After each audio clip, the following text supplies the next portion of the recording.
할렐루야 반갑습니다 여러분. 계속해서 말씀을 나눠보도록 하겠습니다. 사순절 12일차 말씀 로마서 5장 1절 11절 말씀입니다. 그러므로 우리가 믿음으로 의롭다 하심을 받았으니 우리 주 예수 그리스도로 말미암아 하나님과 화평을 누리자. 또한 그로 말미암아 우리가 믿음으로 서 있는 이 은혜에 들어감을 얻었으며 하나님의 영광을 바라고 즐거워하느니라. 다만 이뿐 아니라 우리가 환난 중에도 즐거워하나니 이는 환난은 인내를, 인내는 연단은 소망을 이루는 줄 알미로다. 소망이 우리를 부끄럽게 하지 아니함은 우리에게 주신 성령으로 말미암아 하나님의 사랑이 우리 마음에 부은 바 됨이니 우리가 아직 연약할 때에 기약대로 그리스도께서 경건하지 않은 자를 위하여 죽으셨도다. 의인을 위하여 죽는 자가 쉽지 않고 선인을 위하여 용감히 죽는 자가 혹 있거니와 우리가 아직 죄인 되었을 때 그리스도께서 우리를 위하여 죽으심으로 하나님께서 우리에 대한 자기 사랑을 확증하셨느니라. 그러면 이제 우리가 그의 피를 말미암아 의롭다 하심 받았으니 더욱 그로 말미암아 진노하신 구원을 받을 것이니 곧 우리가 원수되었을 때 그의 아들 죽으심으로 말미암아 하나님과 화평하게 되었을 때 화목하게 된 자로서는 더욱 그의 살아나심으로 말미암아 구원을 받을 것이니라. 그뿐 아니라 이제 우리로 화목하게 하신 우리 주 예수 그리스도로 말미암아 하나님 앞에서 또한 즐거워하느니라. 아멘. 여러분 먼저 본문 1절을 보면요, 이 바울이 믿음으로 의롭다함을 얻은 성도는 하나님과 화평을 누리고 있다는 것을 선언합니다. 사실 이 인간이 하나님과 화목하지 못하고 늘 심판의 공포에 두려워하는 것은 죄 때문입니다. 죄가 하나님과 인간 사이를 갈라놓았고 그로 말미암아 인간은 공의로우신 하나님 심판에 대한 두려움 속에 지내했던 것입니다. 그런데 예수 그리스도께서 우리가 아직 죄인 되었을 때 우리를 대신하여 죽으셨고 하나님은 그러한 예수 그리스도를 믿는 자마다 의롭다 하셨습니다. 그래서 그리스도를 믿는 성도는 더 이상 하나님의 심판에 대한 두려움을 가질 필요가 없고 하나님과 더불어 화평을 누리게 되는 것입니다. 그런데 이러한 하나님과의 화평한 관계는 성도로 하여금 장차 영원한 구원에 들어가게 하는 것이기도 하였습니다. 그래서 예수 그리스도를 믿어 하나님과 화평한 성도는 환난 중에도 소망을 갖고 즐거워하면서 인내할 수 있는 것입니다. 사실 우리가 영생 천국 구원 소망을 확신하기만 한다면 이 세상이 주는 어떠한 환난이나 심지어 생명의 위협 속에서도 즐거워하지 못할 이유가 없습니다. 우리를 위해 자기 독생자까지 내어주신 하나님은 우리의 영생 천국 구원의 소망을 결코 부끄럽게 하지 아니하실 것입니다. 만일 그렇지 아니하다면 하나님께서 자기 독생자를 죄인들을 위해 죽도록 내어주실 그런 하등의 이유가 없는 것이죠. 우리는 이런 사실을 통해서 우리에게 주시는 그런 영적인 메시지를, 교훈들을 깨닫게 되는데 한번 나눠보려고 합니다. 1절에서 하나님께서 의롭다 하심을 얻은 성도가 누리는 첫 축복이라는 것이 바로 하나님과의 화평입니다.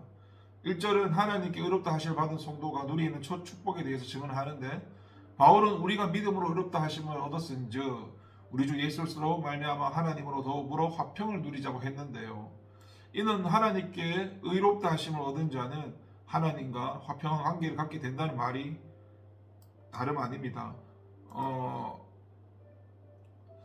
우리가 이 말의 뜻을 보다 구체적으로 알기 위해 당시 이 로마법에 대해 알 필요가 있는데 로마법에 의하면 로마 시민권을 지닌 사람은 어떤 특별한 문제가 있을 때에도 로마 황제에게 직접 재판을 청원할 수 있었습니다. 가령 반역자라는 죄를 지은 용의자는 로마 황제에게 청원해서 직접 황제로부터 재판을 받을 수 있었다는 것입니다. 그것은 무고한 자가 모함을 받아 억울하게 희생되는 것을 막기 위한 조치였고요. 아무튼 이때 로마 황제가 그 용의자를 심사하여 죄가 없다는 사실이 밝혀지면 이 사람은 의로운 사람이다라는 선고와 함께 용의자는 죄를 벗게 됩니다. 그래서 전에는 로마 황제에게 반역자요 원수라는 소리를 듣던 사람이 이제는 로마 황제와 화목한 관계를 지니게 되죠. 바울 사도는 이와 같은 로마법을 배경으로 하나님께 그리스도의 구속 사역으로 말미암아 의롭다 하심의 선고를 받은 성도는 이제 하나님과의 원수가 아니라 하나님과 화목한 관계에 들어가는 삶을 얻게 됨을 이야기하고 있는 것입니다.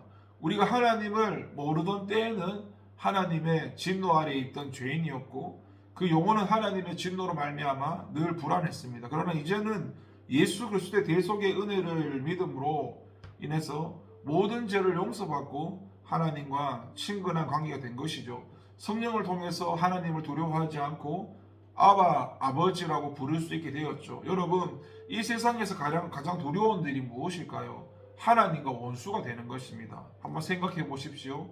천지 만물을 창조하시고 다스리는 하나님과 원수지간으로 산다는 사실보다 무섭고 두려운 일이 무엇이겠습니까? 이 땅에서 아무리 형통해도 하나님과 원수지간이 된 사람은 가장 불행한 사람입니다. 하나님의 진노와 영원한 심판이 그를 기다리고 있기 때문에 그러한 의미에서 볼 때 저와 여러분이 세상에서 가장 불행하게 보이는 사람일지라도 사실은 가장 행복한 사람이죠. 우리는 하나님께 의롭다고 인정받음으로써 하나님과의 관계가 원수지간에서 부모와 자녀 관계로 변화했기 때문입니다. 하나님과 원수된 불신 세계에서 옮겨져서 하나님과 화목하게 지내는 하나님의 자녀가 되었기 때문입니다. 여러분, 이 하나님과 화목한 관계가 우리 신앙인의 삶의 기반입니다. 모든 즐거움의 원천입니다. 모든 기쁨의 근원입니다. 어떻습니까? 저와 여러분 심령 속에는 하나님이 주신 화목의 선물이 있습니까? 진정 그리스도의 십자가 대속 은혜를 믿는 성도는 마음에 영원한 화평을 누리고 살게 될 것입니다.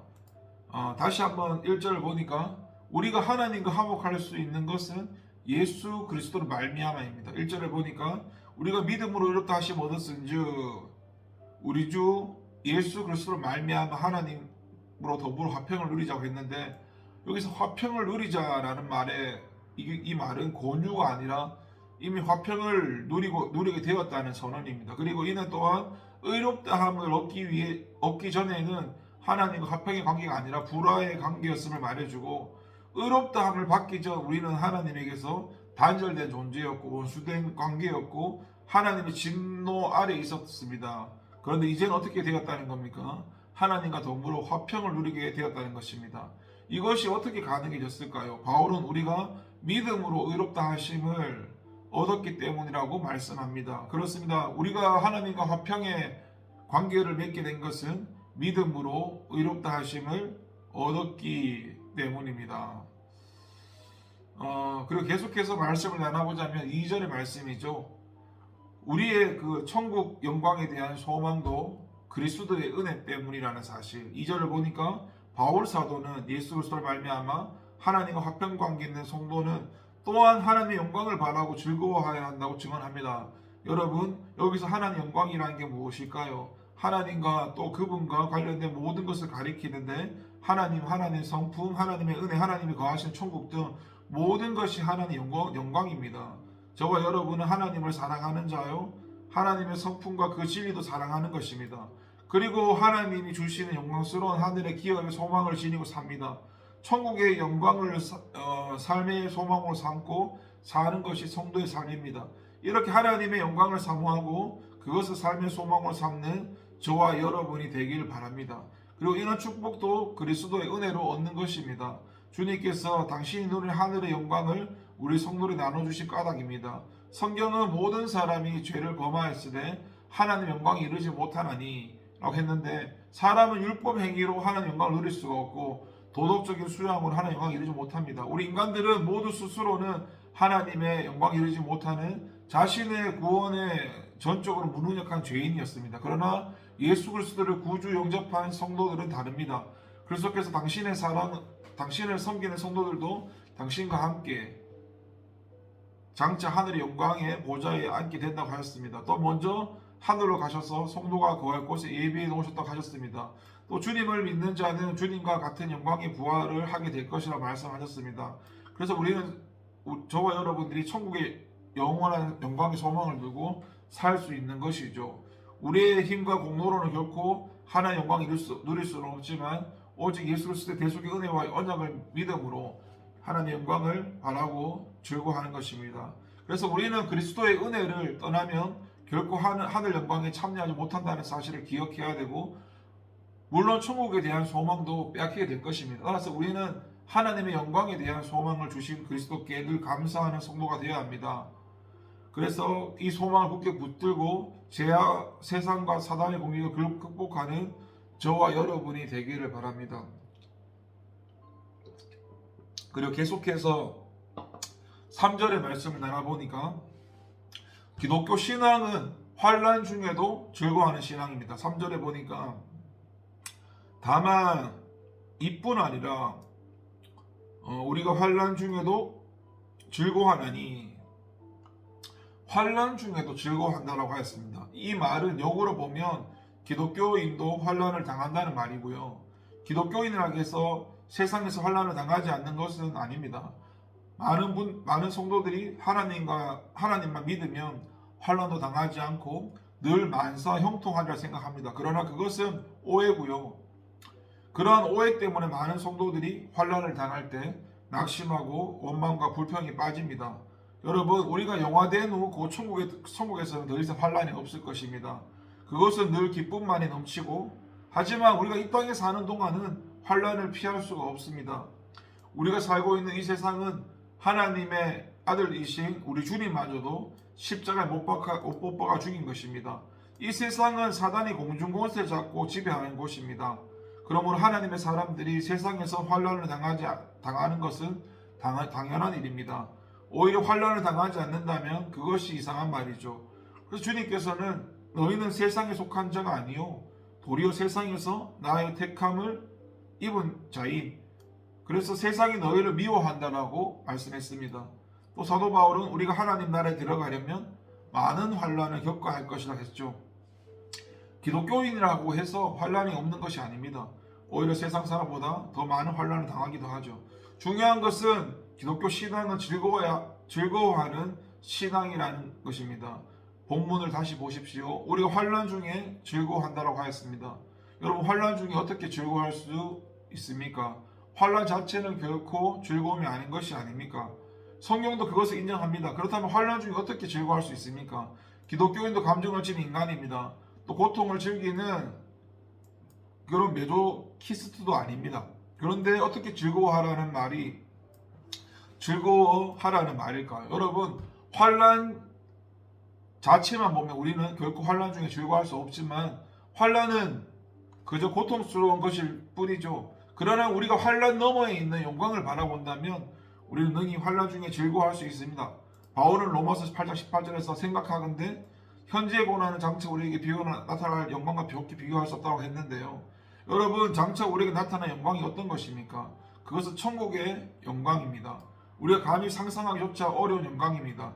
그것은 사람의 말로 설명하기 어렵고, 그리고 그 영광은 일시적인 것이 아니라 영원한 생명입니다. 그에 비해서 우리가 세상에서 당하는 환난은 어떻습니까? 일시적인 겁니다. 길어야 우리의 육체 생명이 다할 때까지죠. 그러므로 우리가 환난 너머의 영광을 바라본다면 환난 중에도 즐거워할 수 있는 것입니다. 이것이 기독교의 신앙입니다. 계속해서 3절과 4절 말씀에서 환난은 참된 신앙을 가려내기도 합니다. 3절 4절에서 환난은 인내를 연단은 소망을 이룬다고 했는데요. 앞에서 언급했지만 환난은 결코 즐거운 것이 아닙니다. 그것은 고통스러운 것이죠. 그러나 환난이 고통스러운 것이라고 하여 항상 악한 것은 아니죠. 성도에게 있어서 환난은 육체적으로 고통스럽고 힘든 것이어도 영적으로 도리어 유익한 것이죠. 환난이 없다면 성도의 신앙은 성숙하기 어렵고 또 그 신앙의 참된 여부도 가려낼 수가 없기 때문에, 그래서 하나님은 자기 백성이 고통당하는 것을 아시면서도 성도들에게 환난을 허락하신 겁니다. 말하자면 환난은 참된 신앙을 가려내기 위해 하나님께서 마련하신 그런 시금석인 것입니다. 그래서 환난은 성도가 하나님께 인정받기 위해 반드시 거쳐야만 하는 하나의 과정인 것이죠. 우리가 어떤 중요한 물건에 사용할 부품을 만들기 위해 어떻게 합니까? 거기에 합당한 인장 강도를 높이게 연단시킵니다. 쇠일의 경우 뜨거운 용광로에 넣어서 단련시키죠. 얼마나 잘 연단시키냐에 따라서 좋은 품질의 물건이 나오는 것이죠. 우리가 세상에서 당하는 환난은 바로 쇠를 넣어 불순물을 제거하는 뜨거운 용광로와 같은 것이죠. 이때 중요한 것이 바로 인내입니다. 환난을 참고 견뎌야 합니다. 그리고 참된 신앙을 보니까 환난을 당하면 더욱더 소망을 굳게 잡고 하나님께 나갑니다. 그래서 바울은 환난은 인내를, 인내는 연단을, 연단은 소망을 이룬다라고 말하고 있는 것입니다.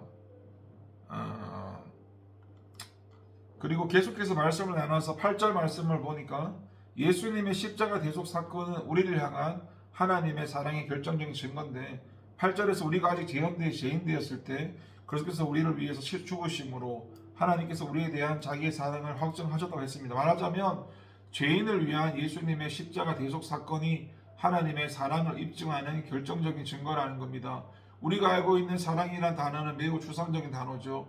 그래서 사랑이란 아름답고 진실한 것인 줄 알지만 한편으로는 막연하게 느껴지기도 합니다. 때문에 사람들은 사랑한다는 말을 듣지만 그것을 알기는 어렵습니다. 이에 비하면 우리에게 대한 하나님의 사랑은 확증된 사랑이죠. 그것은 더 이상 막연한 것이 아니라 추상적인 언어가 아니라 우리에게 대한 하나님의 사랑은 구체적인 행위였습니다.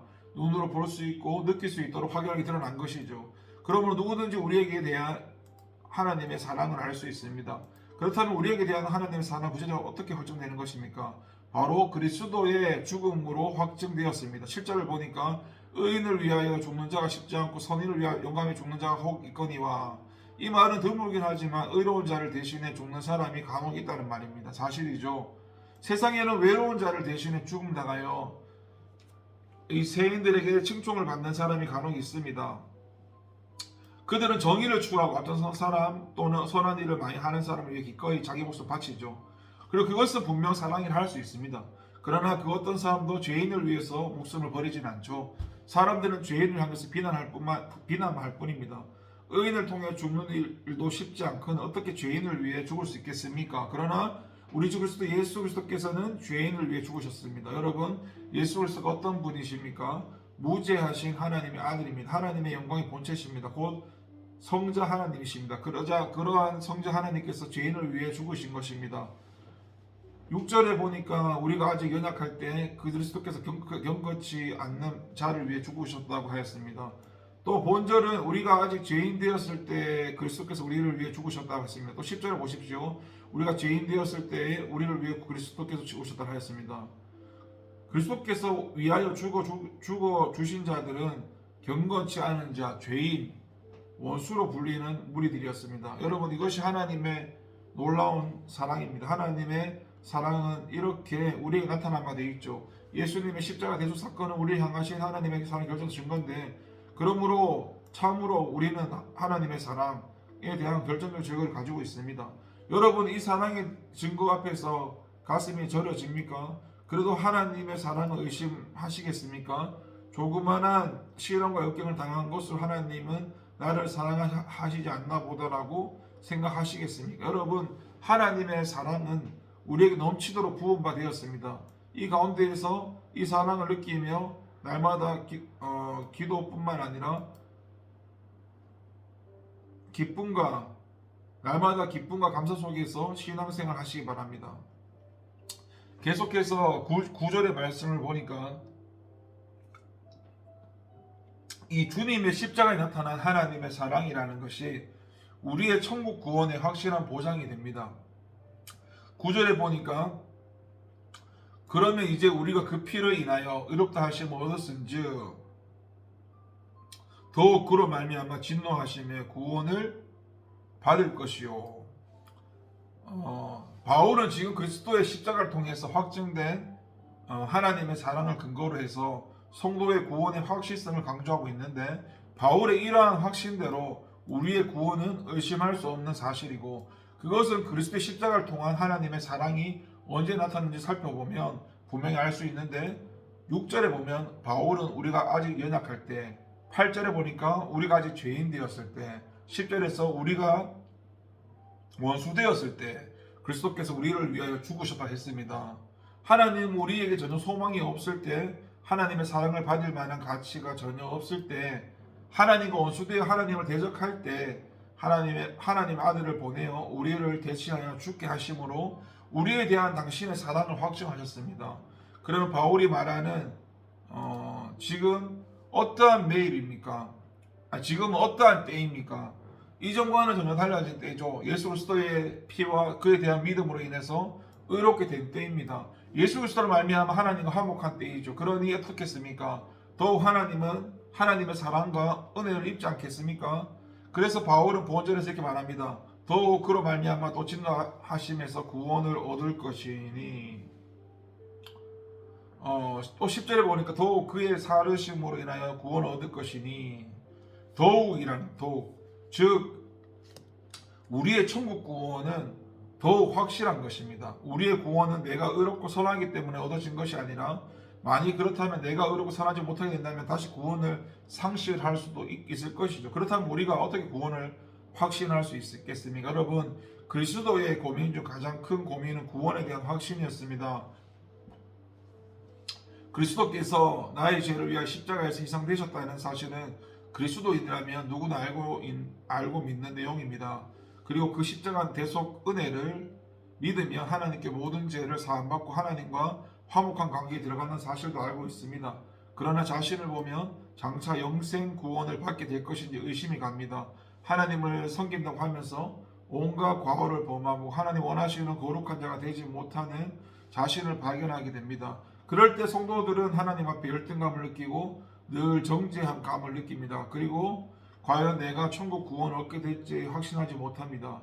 그러나 그것은 우리가 구원을 위해서는 나에게 뭔가 의로움이 있어야 한다고 생각하기 때문이고요. 그것은 교만이고 구원이 인간에게서 비롯되었다고 하는 인본주의적 오류입니다. 여러분, 구원은 우리에게 나온 것이 아니로 하나님에게서 나온 것입니다. 우리가 더 이상 떨어져야 떨어질 수 없는 밑바닥에 있을 때, 지옥의 아래쪽에 있을 때 하나님께서 주신 그리스도의 피로 말미암아 하나님을 주신 것입니다. 다만 우리는 그것을 믿음 받아들인 것입니다. 그리고 우리의 구원을 확신한 것입니다. 그래서 여러분, 구원의 확신을 가지시기 바랍니다. 믿음에 흔들리지 마시기 바랍니다. 천국 구원은 우리에게 확실히 보장된 것임을 믿으시기 바랍니다.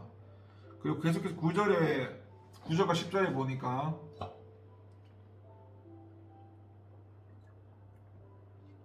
구원에 있어서 성도는 이미와 아직 사이에 있는데 9절과 10절을 보니까 다 같이 구원을 얻을 것이니와 구원을 얻을 것이니라 라고 있습니다.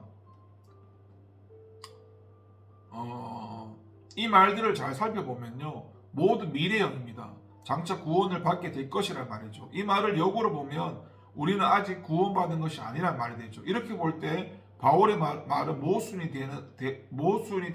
모순처럼 보이죠. 왜냐하면 그는 다른 곳에서 우리가 이미 구원을 받았다고 완료형을 말하고 있기 때문에. 그렇다면 바울은 스스로 모범을 범하고 있는 것일까요? 구원의 진리를 몰라서 행선수석하고 있는 걸까요? 절대 그렇지가 않죠. 바울의 말은 모두 옳습니다. 우리는 이미 구원받기도 했고 동시에 아직 구원받지 않은 성도이기도 합니다.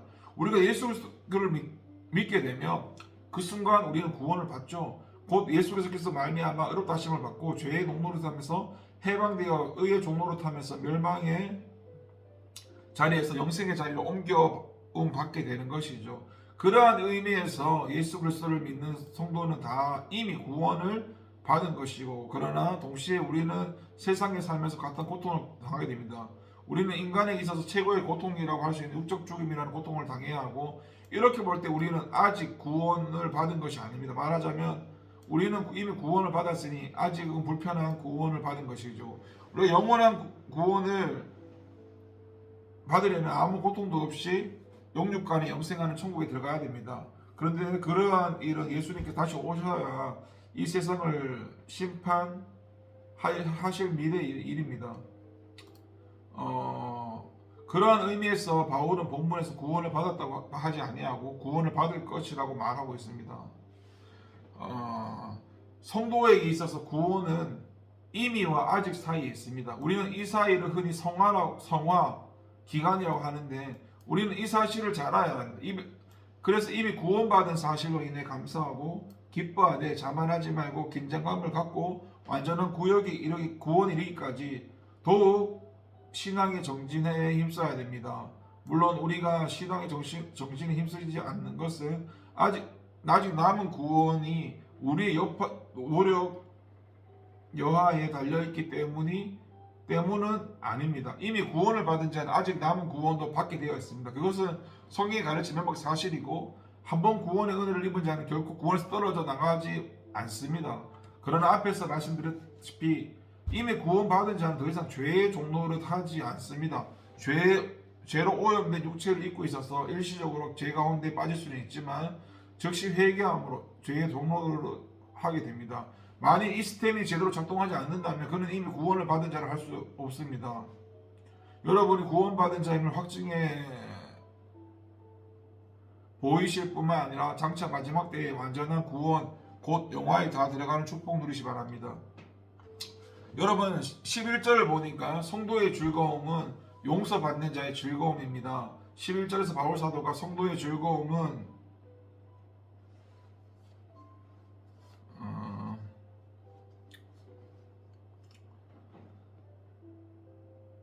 지금 11절에서 지금 성도의 즐거움에 대해 증언을 하는데, 바울 사도는 성도가 예수 그리스도를 말미암아 하나님 안에서 즐거움을 누리게 되었다 했는데, 그렇다면 성도가 무슨 이유로 즐거워하는 생활을 하게 되었습니까? 우선 모든 죄를 하나님께 용서받은 자이기 때문에 즐거워하는 것입니다. 여러분, 우리는 아담 안에서 죄를 유전받아 죄인으로 태어난 존재입니다. 이 죄를 원죄라고 부르는데, 사람은 태어나면서부터 하나님께 원죄로 정죄받은 상태인데 또 그 원죄로 말미암아 타락한 본성을 지니게 되었습니다. 그래서 하나님의 뜻을 거스리는 온갖 죄를 범하고 사는 것입니다. 그래서 모든 사람들이 하나님의 영광에 이르지 못하고 하나님의 진노와 정죄와 진노 속에서 살아가게 됩니다. 그리고 그 죽음 후에 무서운 종말의 심판을 받아 운명을 지니게 될 것입니다. 그러므로 이 사실을 아는 사람들은 율법의 행위로 또는 양심대로 삶으로써 의롭게 되려고 애쓰지만 전적 타락하여 구원에 있어 무능한 까닭에 번번이 실패하는 경우가 되어집니다. 그리고 우리가 해결할 수 없는 죄의 문제를 그리스도께서 대신 해결해 주셨는데, 우리가 받아야 할 형벌을 그리스도께서 대신 받으시고 우리가 받아야 하나님의 저주와 진노를 대신 받았습니다. 그래서 이제 이 대속의 은혜를 믿는 사람은 누구나 하나님께 값없이 의롭다함을 얻게 됩니다. 옛 죄는 모두 용서받고 하나님께 의로운 자로 여김을 받는 축복을 얻는 것입니다. 그러니 얼마나 기쁘고 즐겁겠습니까? 하나님께 값없이 용서받고 의롭다함까지 받았으니 기쁨은 말로 형언할 수가 없는 것이죠.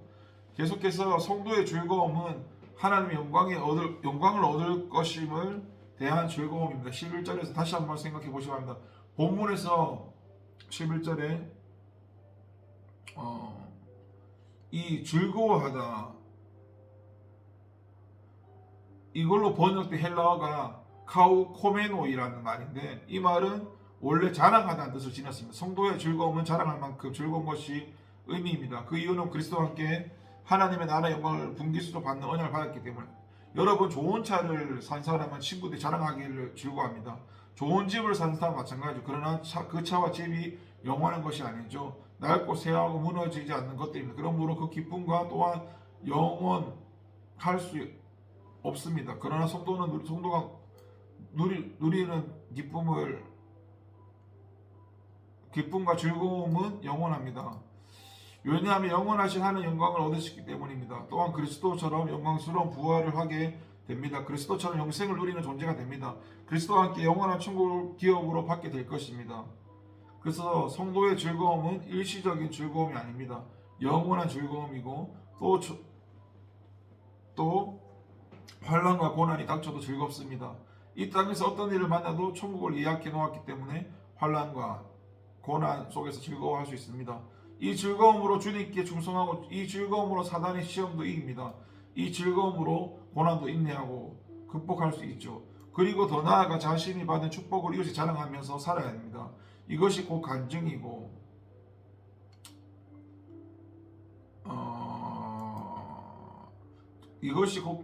전도입니다. 여러분, 우리 삶의 불행의 먹구름이 낄 때 하나님 영광을 얻을 것을 생각해 보십시오. 언제나 기쁘고 즐겁게 살아갈 수 있을 것입니다. 예수 그리스도의 대속 은혜를 믿고 하나님께 의롭다함을 받은 성도는 축복의 세계로 들어갑니다. 하나님과 화목하게 되고 영원한 제사함과 천국의 영광을 얻은 즐거움을 누리게 됩니다. 또한 환난 중에도 영생 소망을 지니고 기쁘게 할 수 있으며 허물이 있어도 살아계신 영원한 중보자인 그리스도에 인해서 구원의 확신을 누리게 됩니다. 이런 축복을 누려야만 정상적인 믿음을 지닌 성도입니다. 그렇다면 저와 여러분은 이 축복을 누리며 살고 있습니까? 기도하겠습니다. 하나님 아버지 감사합니다. 오늘날 구원의 확신이 없는 사람, 믿음의 확신이 없는 사람 너무나 많습니다. 믿음은 내가 믿는 것이 아니요 하나님의 은혜로 성령님의 역사 가운데 믿어지게 되는 것이지 내가 그것을 믿어야지 한다고 해서 믿어지는 게 아니라는 것입니다. 하나님 그렇게 우리를 지켜주시고 하나님 말씀에 순종하며 달려나갈 수 있는 사순절 기간이 되게 하여 주시옵소서. 하나님 감사드리고 예수님의 이름으로 기도드립니다. 아멘.